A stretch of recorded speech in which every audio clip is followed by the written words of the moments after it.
Hello everyone, welcome back to Dayal book. तो कैसे आप लोग? आई होप आप सारे अच्छे होंगे और पढ़ाई कर रहे होंगे। तो आज हम लोग कवर करने वाले हैं आपका सेट नंबर आपका 4, जो कि बिहार लाइब्रेरियन से रिलेटेड इंपॉर्टेंट आपका ये सेट है। और इस सेट में हम लोग कवर करने वाले हैं 50 क्वेश्चंस, और सारे वो क्वेश्चंस हैं जो लाइब्रेरियन असिस्टेंट एग्जाम में सारे क्वेश्चंस ही पूछे गए हैं। तो सारे क्वेश्चंस इंपॉर्टेंट हैं। चैनल पे नए तो सब्सक्राइब करो, लाइक कर लो, और आप लोग इस वीडियो को अंत तक देखना है ताकि आप लोगों को कंप्लीट इन्फॉर्मेशन मिल सके।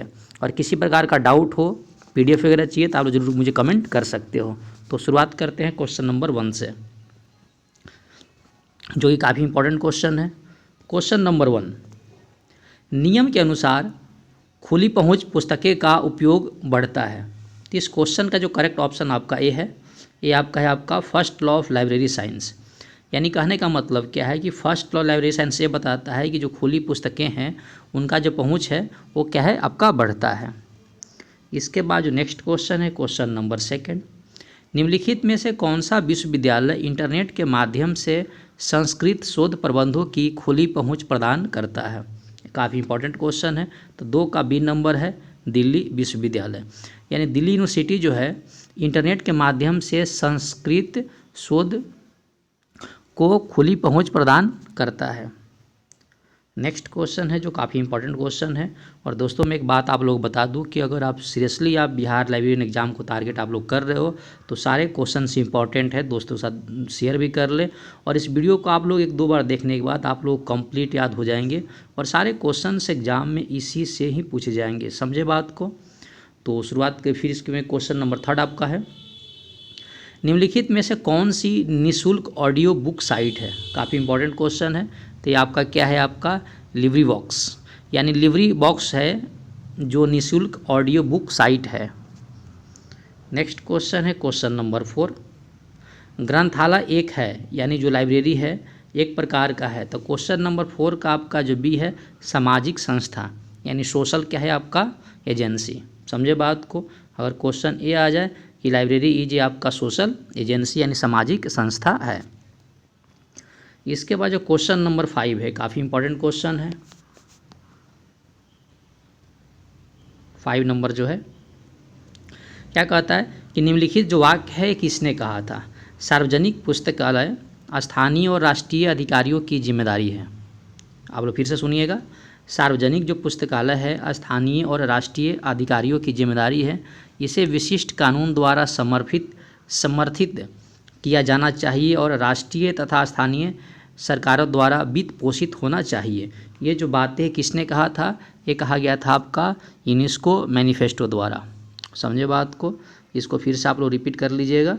यूनेस्को मैनिफेस्टो में बताया गया था कि जो सार्वजनिक पुस्तकालय है वह स्थानीय और राष्ट्रीय अधिकारियों की जिम्मेदारी है। इसके बाद क्वेश्चन नंबर 6 है, कहता है जो इन्फॉर्मेशन है क्या है, यानी जो इन्फॉर्मेशन है ये क्या है। तो इसका ऑप्शन आपका डी है, आपका संगठित डेटा। काफ़ी इंपॉर्टेंट क्वेश्चन है कि जो इन्फॉर्मेशन है एक तरह का ऑर्गेनाइज क्या है, डेटा है। इसके बाद question number 7, the term literary warrant was first introduce by, यानी जो लिटरेरी वारंट है शब्द की शुरुआत किसने की थी। तो इस क्वेश्चन नंबर 7 का आपका बी नंबर है, आपका ई वायंथन हुल में।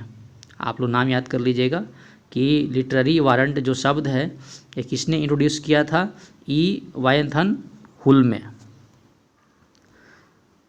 इसके बाद जो क्वेश्चन नंबर आपका 8 है जो काफ़ी इंपॉर्टेंट क्वेश्चन है, ISO 9960 का संबंध है। काफ़ी इंपॉर्टेंट क्वेश्चन है। तो 8 का होगा आपका A number, standard for encoding data on CD-ROM। समझे बात को? अगर कोई पूछे आपका कि ISO 9960 का संबंध किससे है, तो standard for encoding data on CD-ROM।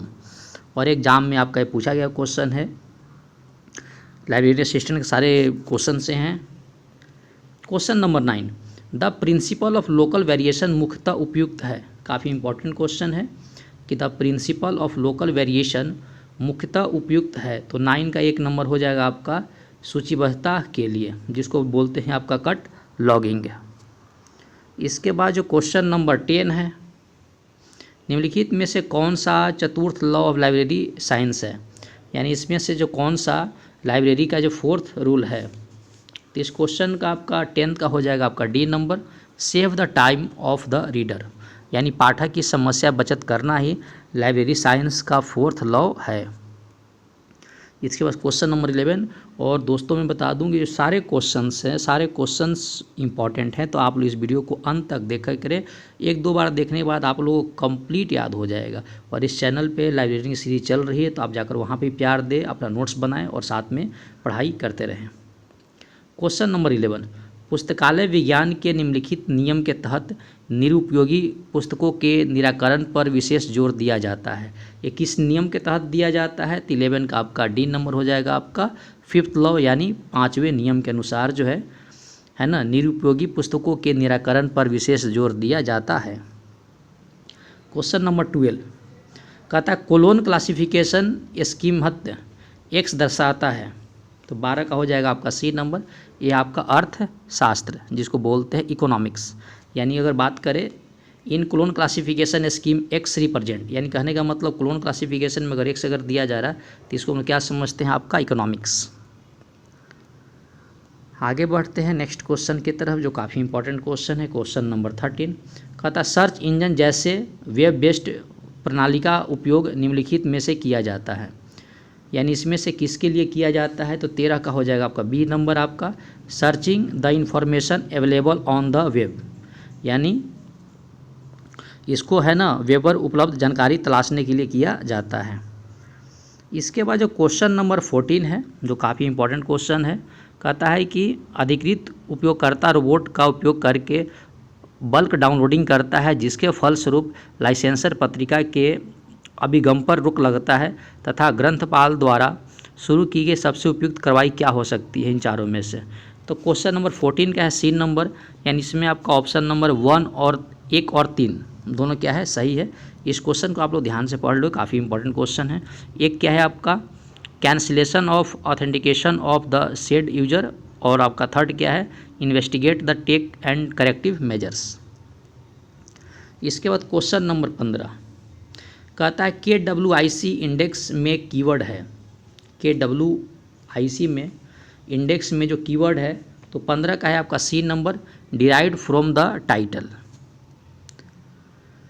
इसके बाद जो क्वेश्चन नंबर जो 16 है, ये आपका the invisible web refers to, यानी अदृश्य जो वेब है वो किसको संदर्भित करता है? तो इसका जो बी पार्ट है आपका इंटरनेट का वह भाग जो सर्च इंजन से छिपाया हुआ है।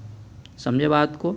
यानी क्वेश्चन अगर आ जाए कि the invisible web refers to, जो इनविजिबल जो वेब है वो किसको रेफर करता है?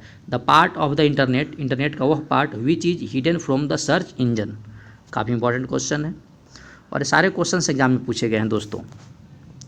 क्वेश्चन नंबर 17 निम्नलिखित में से कौन सा स्थानीय पुस्तकालय प्राधिकरण के अधिकार कक्षा में नहीं है? यानी इनमें से कौन सा जो है स्थानीय पुस्तकालय प्राधिकरण के अधिकार कक्षा में नहीं है? तो 17 का आपका सी नंबर हो जाएगा आपका पब्लिक लाइब्रेरी एक्ट लागू करना। इसके बाद question number 18 sir Sayajirao Gaikwad ji तृतीय किस प्रकार के ग्रंथालय का निर्माण कराया था? यानी सयाजीराव जी गायकवाड़ जो है तृतीय, ये किस प्रकार के ग्रंथालय का निर्माण करवाया था? तो इसकी ऑप्शन बी है आपका पब्लिक लाइब्रेरी, यानी सार्वजनिक ग्रंथालय बड़ौदा में। आगे बढ़ते हैं नेक्स्ट क्वेश्चन की तरफ है, जो काफ़ी इंपॉर्टेंट क्वेश्चन है। 19 नंबर निम्नलिखित में से कौन सा एक इनपुट डिवाइस नहीं है? तो इस क्वेश्चन का आपका 10th का हो जाएगा, माफ़ कीजिएगा 19 का हो जाएगा आपका डी नंबर।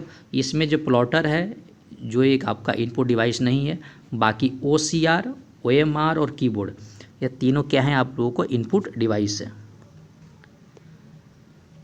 क्वेश्चन नंबर 20 किस संगठन ने सूचना नीति पर भारत का समर्थन किया? ये काफ़ी इंपॉर्टेंट क्वेश्चन है। तो 20 का आपका ऑप्शन नंबर हो जाएगा बी निसेट, NISSAT है। क्वेश्चन नंबर 21 संदर्भ प्रश्न का उत्तर केवल आधे घंटे में उपलब्ध कराया जाता है, उसे क्या कहते हैं? तो 21 का हो जाएगा आपका ए नंबर, जिसको बोलते हैं शॉर्ट रेंज सर्विस। काफ़ी इंपॉर्टेंट क्वेश्चन है, फिर से मैं रिपीट कर रहा हूँ।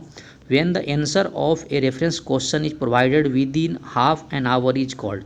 कहता है अगर किसी प्रश्न का जो उत्तर है आधे घंटे के अंदर अगर मान लो कि उसको बता दिया जाए, उसको बोलते हैं शॉर्ट रेंज सर्विस, यानी शॉर्ट रेंज संदर्भ सेवा। इसके बाद हो जाएगा आपका 22 नंबर, उस जगह की पहचान करें जहां इफ्ला का सर्वप्रथम निर्माण किया गया था। इफ्ला का है ना international federation of library association. तो इफ्ला का जो निर्माण सर्वप्रथम जो किया गया था, तो 22 का हो जाएगा इस क्वेश्चन का बी नंबर। ये किया गया था आपका एडिनबर्ग स्कॉटलैंड में। काफ़ी इंपॉर्टेंट क्वेश्चन है कि इफ्ला का जो सर्वप्रथम निर्माण किया गया था वो किया गया था एडिनबर्ग स्कॉटलैंड में, और इसका जो हेड क्वार्टर है द हॉग है। नेक्स्ट क्वेश्चन है जो काफ़ी इंपॉर्टेंट क्वेश्चन है, निधि अकाउंटिंग में निधि अन्य उद्देश्य के लिए उपयोग नहीं किया जा सकता, यानी in the fund accounting fund cannot be used for other purpose. तो 23 का ऑप्शन आपका ये है, इसको बोलते हैं रेकरिंग। काफ़ी इंपॉर्टेंट क्वेश्चन है रेकरिंग। इन 23 को अगर मैं कंप्लीट कर दूँ तो in fund accounting recurring fund cannot be used for other purpose. इसके बाद क्वेश्चन नंबर आपका है 24, निम्नलिखित में से कौन सा प्रीसिस के संदर्भ में मेन रोल ऑपरेटर है, यानी which of the following are the main roles operators. तो इसमें क्या है 24 नंबर का जो आंसर है आपका ए नंबर। इसमें आपका 1 2 3 है ना, एक क्या है की सिस्टम, 2 क्या है आपका एक्शन, और थर्ड क्या है आपका प्री फॉर्मर ऑफ एक्शन। इसके बाद क्या है 25, उस विश्वविद्यालय का नाम बताइए जिसने भारत में सर्वप्रथम संदर्भ ग्रंथपाल पद शुरू किया। समझे बात को, संदर्भ ग्रंथपाल पद शुरू किसने किया। तो 25 का ऑप्शन नंबर आपका ए नंबर, ये आपका मद्रास विश्वविद्यालय। काफ़ी इंपॉर्टेंट क्वेश्चन है, फिर से मैं रिपीट कर रहा हूँ कि name the university library in India that first reference librarian created the post. उसको बोलते हैं कहाँ किया गया था, मद्रास यूनिवर्सिटी में। इसके बाद 26 number question, what does ZBB stand for, यानी ZBB का अर्थ है। तो 26 नंबर का ऑप्शन आपका बी हो जाएगा, जीरो बेस बजटिंग। इसके बाद 27 नंबर, गतिविधि विश्लेषण प्रक्रिया, निर्णय विश्लेषिका प्रक्रिया और संबंध विश्लेषण प्रक्रिया किस प्रक्रिया के साथ जुड़ा हुआ है। तो इस क्वेश्चन का 27 का हो बी नंबर हो जाएगा, ये हो जाएगा आयोजन। इसके बाद 28 नंबर में है, ब्रिटानिका इनसाइक्लोपीडिया सर्वप्रथम कब प्रकाशित हुआ। काफ़ी इंपॉर्टेंट क्वेश्चन है, when was the encyclopaedia Britannica first published. तो इस क्वेश्चन का जो करेक्ट आंसर है आपका 28 का डी नंबर। 1768 से लेकर 71 तक है ना इनसाइक्लोपीडिया ब्रिटानिका पब्लिश्ड हुआ। 4 रनर्स ऑफ इंटरनेट इज, है ना, यानी 4 रनर्स ऑफ इंटरनेट का अर्थ क्या है। तो इस क्वेश्चन का जो 29 नंबर जो काफ़ी इंपॉर्टेंट क्वेश्चन है, तो 29 का हो जाएगा ए नंबर, इसको बोलते हैं एपरनेट। काफ़ी इंपॉर्टेंट क्वेश्चन है, इंटरनेट का जो 4 रनर्स है उसको बोलते हैं एपरनेट। इसके बाद जो नेक्स्ट क्वेश्चन है 30 नंबर, क्लासिफाइड कैटलॉग कोड है ना, यानी CCC के अनुसार निम्नलिखित विभागों के संदर्भ में मुख्य एंट्रिका का सही क्रम क्या है। तो क्वेश्चन नंबर 30 का जो करेक्ट आंसर है बी नंबर, यानी आपका सेकंड नंबर सबसे पहले होगा, सेकंड यानी लीडिंग सेक्शन, उसके बाद थर्ड नंबर हीडिंग सेक्शन, उसके बाद फोर्थ नंबर टाइटल सेक्शन, और उसके बाद फर्स्ट क्या है नोट सेक्शन। यानी फिर से मैं बोल रहा हूँ कि क्लासिफाइड कैटलॉग के अनुसार जो फर्स्ट क्या होगा आप लोगों को लीडिंग सेक्शन, उसके बाद हीडिंग सेक्शन, उसके बाद टाइटल सेक्शन, और फर्स्ट लास्ट में क्या होगा नोट सेक्शन। नेक्स्ट क्वेश्चन है, विच of the following is not a language of DBMS, निम्नलिखित में से DBMS का कौन सा लैंग्वेज नहीं है। तो 31 का सी नंबर हो जाएगा आपका पास्कल, बाकी आपका DML और DDL है। नेक्स्ट क्वेश्चन है, कहता who publishes INIS atom index, यानी INIS एटम इंडेक्स कौन प्रकाशित करता है। तो 32 का आपका ए नंबर है, INIS वियना। समझे बात को। इसके बाद 33 नंबर जो है, लेक्जियोग्राफी शब्द का अर्थ है, यानी लेक्जियोग्राफी जो शब्द है उसका अर्थ क्या है। तो 33 नंबर का जो हो जाएगा आपका C number, complication of directories. इसके बाद नेक्स्ट नंबर है आपका 34 number, who is the father of WWW, WWW के जनक कौन थे। तो इस क्वेश्चन का जो करेक्ट आंसर है ये आपका 34 का, तो 34 का हो जाएगा आपका सी नंबर, टिम बर्नर्स-ली, जो आपका WWW के पिता हैं। और दोस्तों सारे क्वेश्चंस एग्जाम में पूछे गए हैं। Who are the first librarian new imperial library, यानी न्यू इम्पीरियल लाइब्रेरी के प्रथम ग्रंथपाल कौन थे, काफ़ी इंपॉर्टेंट क्वेश्चन है। तो आपका 35 का हो जाएगा सी नंबर, माफ़ कीजिएगा 35 का होगा आपका डी नंबर, मैकफ्रेलन। 35 का हो जाएगा D number, McFarlane. Next question है, how many numbers are there in call number, call number में कितनी संख्या होती है। तो 36 का हो जाएगा आपका बी नंबर 3। फिर से मैं बोल रहा हूँ, कॉल नंबर में कितनी संख्या होती है, 3। नेक्स्ट क्वेश्चन है question number 37, in CC main class are divided into, तो कहता है कि सीसी में जो मुख्य क्लास है ये विभाजित होते हैं। तो 37 का हो जाएगा आपका ए नंबर, फैक्ट्स में। काफ़ी इंपॉर्टेंट क्वेश्चन है। और उसके बाद अब 38 क्वेश्चन है, जब रंगनाथन ने इंग्लैंड के पलायन किया तब इंग्लैंड में उनके सहयोगी के रूप में मुख्य ग्रंथपालक का काम किसने किया था। तो क्वेश्चन नंबर 38 का आपका बी नंबर हो जाएगा, WC बराविक सेयर्स। काफ़ी इंपॉर्टेंट क्वेश्चन है। नेक्स्ट क्वेश्चन है 39 का, निम्नलिखित को उचित क्रम में आप लोगों को अरेंज करना है। एक है यूनिक्स, MS-DOS, लाइनेक्स और विंडो। तो 39 का हो जाएगा बी नंबर, सबसे पहले सेकंड यानी MD-DOS, उसके बाद फर्स्ट नंबर यूनिक्स, उसके बाद फोर्थ नंबर हो जाएगा विंडो, और लास्ट में क्या हो जाएगा आपका लाइनेक्स। नेक्स्ट क्वेश्चन है 40 का, कम्युनिटी निम्नलिखित डिजिटल लाइब्रेरी सॉफ्टवेयर का हिस्सा है। तो 40 का हो जाएगा बी नंबर, इसको बोलते हैं डी स्पेस। नेक्स्ट क्वेश्चन है 41 का, मैकफी का अर्थ है। 41 का हो जाएगा, 41 का ए नंबर आपका वायरस चेकिंग सॉफ्टवेयर। काफ़ी इंपॉर्टेंट क्वेश्चन है। मैकफी जो है एक तरह का वायरस चेकिंग सॉफ्टवेयर है। उसके बाद 42 नंबर क्वेश्चन है, निम्नलिखित में से कौन सी समिति ग्रंथालय से संबंधित मामले शासन को सलाह देती है। तो 42 का ए नंबर होगा, इसको बोलते हैं स्टेट सेंट्रल कमेटी, यानी राज्य मध्यवर्ती जो समिति होती है वो समिति ग्रंथालय से संबंधित मामलों पर सलाह देती है। उसके बाद नेक्स्ट क्वेश्चन है, भारत से मलेरिया उन्मूलन का रिपोर्ट जिसका वर्गीकरण किया जा सकता है। तो 43 का आपका ए नंबर हो जाएगा, इसको बोलते हैं ट्रेंड रिपोर्ट। नेक्स्ट क्वेश्चन है 44, ई लेख की पहचान और पूर्ण लेख के भुगतान को क्या कहते हैं। काफ़ी इंपॉर्टेंट क्वेश्चन है। ई लेख की पहचान और पूर्ण लेख के लिए भुगतान को क्या कहते हैं। तो 44 का ए नंबर हो जाएगा आपका पे पर व्यू। नेक्स्ट क्वेश्चन है 45, निम्नलिखित में से कौन दो छोटे पुस्तकालयों के लिए लाइब्रेरी मैनेजमेंट सॉफ्टवेयर है, यानी जो लाइब्रेरी मैनेजमेंट सॉफ्टवेयर है किन दो छोटे पुस्तकालय के लिए है। तो 45 का आपका ए नंबर हो जाएगा लाइब्रेरी सॉल्यूशन और फॉलेट। इसके बाद जो नेक्स्ट क्वेश्चन है 46 नंबर, निम्नलिखित में से कौन से गुण हैं जो डॉक्टर SR रंगनाथन के अनुसार नोटेशन में होने चाहिए। काफ़ी इंपॉर्टेंट क्वेश्चन है। निम्नलिखित में से कौन से गुण हैं जो डॉक्टर SR रंगनाथन के अनुसार एक नोटेशन में होने चाहिए। तो 46 का आपका हो जाएगा बी नंबर, ये हो जाएगा आपका यूनिकनेस, ब्रेविटी, है ना, और आपका यानी अगर बात करें हिंदी में अविदिकता, संक्षिप्तता और अभिव्यक्ता। 47 नंबर जो क्वेश्चन है, न्यूनतम मध्यम और अधिकतम सिद्धांत जो संदर्भ सेवा के बारे में उसे किसने प्रतिपादन किया। तो 47 का आपका सी नंबर आपका सैमुअल रोथेस्टेन। 48 नंबर जो क्वेश्चन है, राजा मोहन राय ग्रंथालय संस्था निम्नलिखित में से कौन सी कार्य करती है। तो 48 का हो जाएगा बी नंबर 1 और 4, यानी स्थानीय ग्रंथालय को बढ़ावा देता है, प्रमोट्स पब्लिक लाइब्रेरी, और आपका फोर्थ नंबर हो जाएगा। और जो राजा मोहन राय जो लाइब्रेरी है वो कोलकाता में स्थित है। 39 नंबर जो क्वेश्चन है, cataloguing in publication library of Congress कौन से वर्ष शुरू किया गया था।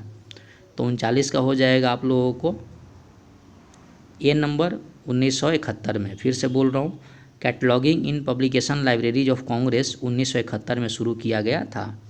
50 नंबर में है, निम्नलिखित प्रथम प्रकाश वर्ष आधारित उचित क्रम लगाएं। तो इस 50 का हो जाएगा आपका ए नंबर। सबसे पहले फोर्थ यानी साइंस साइटेशन इंडेक्स, उसके बाद second social science citation index, उसके बाद first arts and humanities index, और उसके बाद थर्ड नंबर है ISI वेब ऑफ साइंस।